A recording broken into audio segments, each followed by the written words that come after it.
Destiny has fundamentally shifted with Forsaken, and I think that what you're going to see from now on is a lot of the philosophies that we learned and demonstrated are going to be carried forward. New pursuits, pinnacle activities, raids, new weapons, and more power to go after. And that's what the seasons and the annual pass are about. Every time you log in for the reset on Tuesday, something's happening in the world that's changing.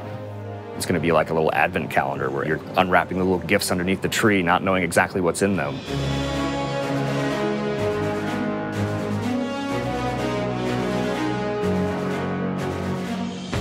We're not trying to do DLCs anymore. We're not trying to introduce a brand new campaign. Instead, what we want to do is deliver 3 full seasons of content that can last for an entire year and that is coupled with the end game and matches the way players play Destiny.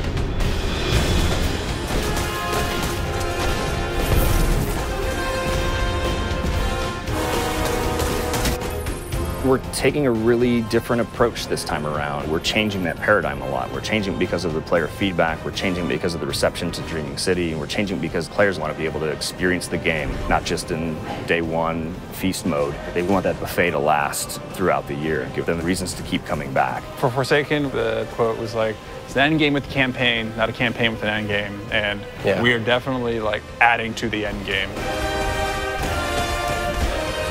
Seasons are really about having content that is available for all players. It's Iron Banner, Crucible, holiday events. But Annual Pass is about having this additional layer of premium content on top of that. The most exciting Destiny is that kind of unexpected Destiny. That is so cool. They like open up portals. We had secrets in Forsaken, and now we want to do more secrets. But we can't talk about those, otherwise They're not it wouldn't be that anymore. So the nature of trying to surprise people is that sometimes you're going to land things and sometimes you're not. The Forsaken Annual Pass is about continuing to like take those chances and take those risks and trying to surprise people with the different ways that we're going to deliver content. Dude, this is awesome. It's tasty, nutritious, and delicious. It is dead taken. Whisper of the worm. Heck yeah. Ooh, baby. I'm not at 600 yet. I don't know if you are, Nope, but like 580. 580. Yeah, 564, I think. He went on vacation. I went on vacation, so.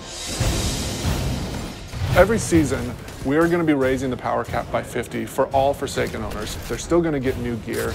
They're going to get to raise their power to improve their Guardian. For the Annual Pass, we want to provide a new way for you to pursue the end game. So in Season of the Forge, that's going to be the new Black Armory forges and a new Horde mode-based experience.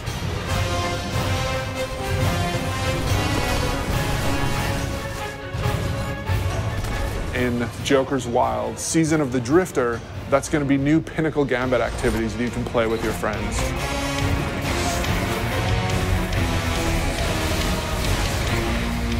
And then in Season 7, the focus is really on discovery and subversion and exciting new secrets that we can't wait for players to discover themselves.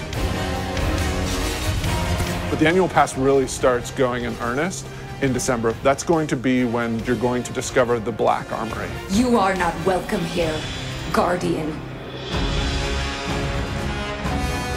Ada is representing the Black Armory, a faction that you've never heard of before. The Black Armory is all about mystery. They're all about being the ultimate weapon crafters.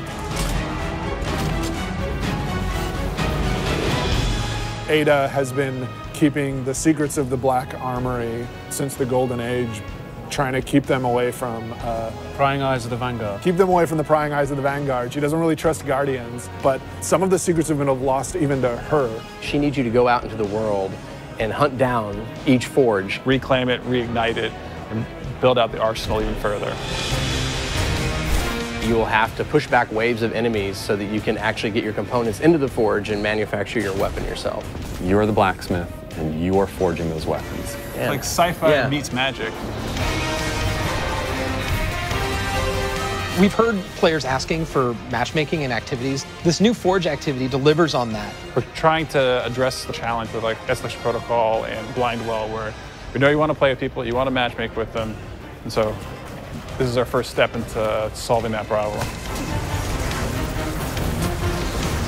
The Black Armory is these lost craftsmen who develop these special weapons that from founders we haven't seen before, all coming from the Norse and Japanese and French family lines.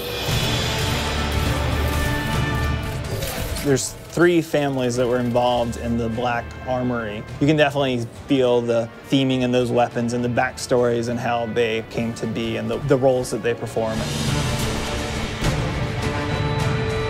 Izanagi's burden is the crazy sniper rifle where you have a magazine of 4 rounds, and if you do the special reload, it actually crams all 4 bullets into a single round that does damage. That is brutal and will like totally compete with Whisper and Sleeper. It's a sniper rifle that can body shot an enemy. That's all I need to say. The bow is from the Fringe family. It's beautiful. It feels a little thorny in the way it plays. If you like Thorn from Destiny 1, you're gonna love this bow. Jotun is the fusion rifle. Goes on your hand. It goes on your hand. It's the arm blaster, as it was affectionately referred to, and it fires a giant fireball slug that will set the ground on fire. And it follows you. And it will track you down and murder you. It knows where you live. So we've got 5 new exotics, including 4 brand new awesome weapons and 1 old favorite.